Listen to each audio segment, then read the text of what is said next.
so let's finish up on this page and for today. And what I've done is I went and cut small slices. These are 1/2 inch pieces in between, and I actually cut these at a 1/2 inch, and then I just had to go back and cut them all at 3/8 of an inch. You can see my my little oopsie here.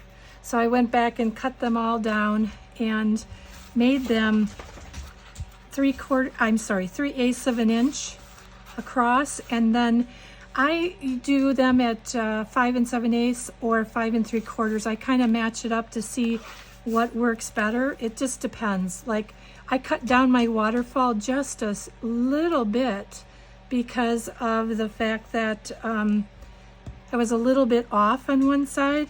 So mine actually I cut to 5 3/4. So you can see that mine, my waterfall is probably a little bit less than 6 inches, but still do yours at 6 inches. That's what I would do if I didn't need to cut anything off. But just know that you can kind of, as I say, bob and weave with what happens, because it's your project, it's your design. You can make it anything that you want it to be. If you want a waterfall that's 7 inches across, and as long as it fits on the page, you're good. So I cut all of these, and I believe I think I cut 10, but I'm not sure if I need 10 or 9. So what I ended up doing is I went back and I put that extra waterfall page in that I said I was going to, but I actually ended up putting 2 in. So I actually have 10 waterfalls.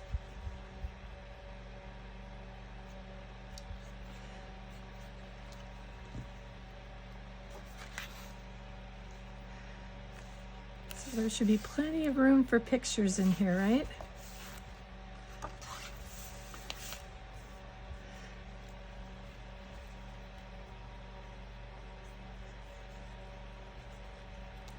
I want to get most of this done with you. Some of this I'm not going to do on camera because I don't want to cut all the cards or paper down.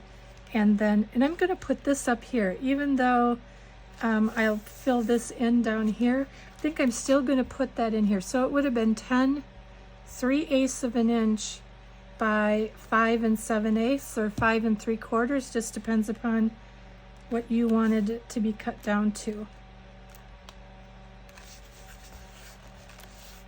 So then what I like to do underneath here in this pocket is, a lot of times I still will have paper that is left from doing this project. So maybe I would take this, maybe I'd put a pocket down here and then just cover this with the pocket, and then put a different pattern paper into here. I'm gonna wait on that for right this minute, only because I don't really have any other scraps that I can, well, maybe I do, but I'm going to work on this right here. But this will all come down, and you'll see that this is going to go up over here. You know what, maybe what we can do though is use this piece to cover this, and then under here I'll do a nice pattern paper that will complement this colors. So, okay, so this is, let me just measure it again to make sure I have the right measurements.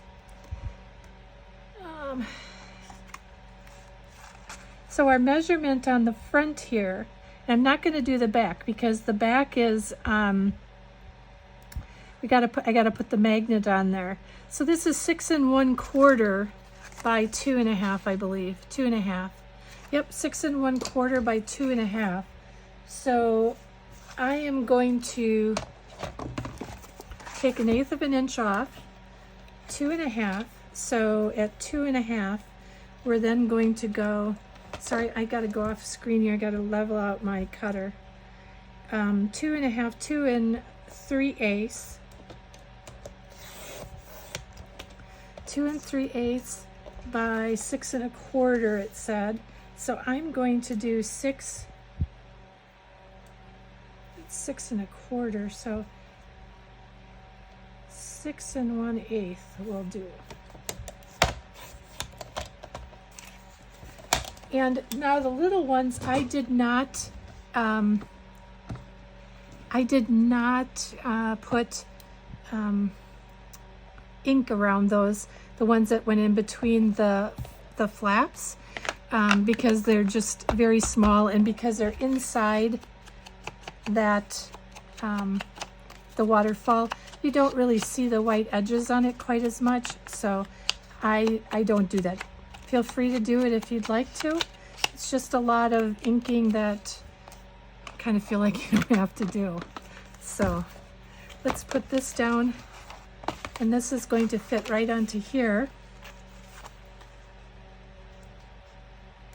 And you know, if for some reason you ended up cutting this short or something, which I've done before, you can always put it down a little bit further on your matting, because you're going to put something on top of here.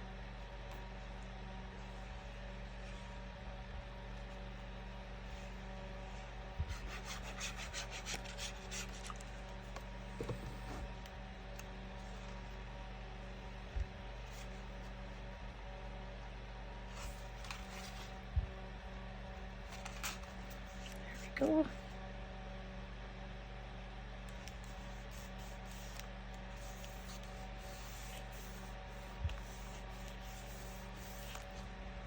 So then what I want you to do to get ready for the next time that we're together, I want you to cut your waterfall solid pieces.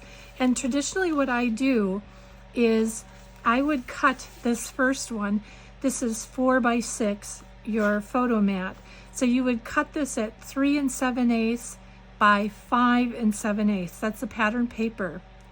And then what I do typically going down here is I take that same pattern paper that I'm going all the way down here with, and I cut it at 5 7/8 going across by a half, a slightly bigger half of an inch, not 100%, but just slightly bigger, just like 1/16 or 1/32 above it.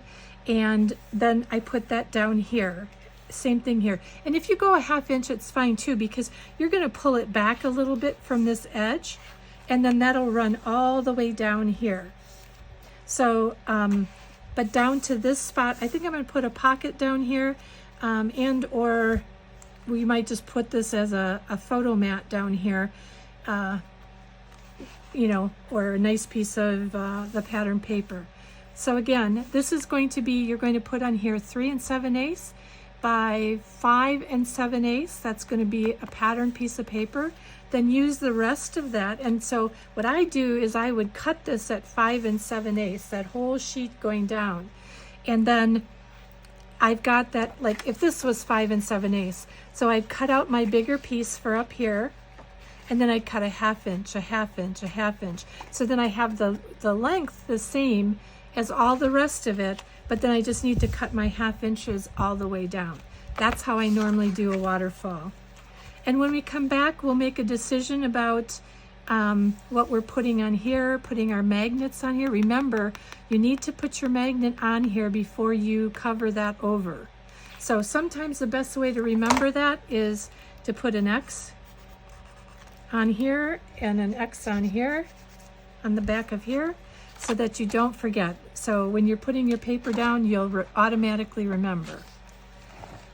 When we go to this page is actually going to end up being a little bit simpler. I'm going to be putting a solid piece of paper down here. I'm going to do something similar that I just did in a folio. I'm probably going to put a pocket and a tab, or maybe a flip up in here, and then some photo mats down here, or photo mats here. I don't know, something simple, because I don't want to put too much that's sitting on top of that waterfall. We'll put something a little bit more like some flips and flaps on here, and we'll see where we go from there. Maybe some pocket pages and belly band pages, and we'll see how it goes. But this is the tutorial number 1.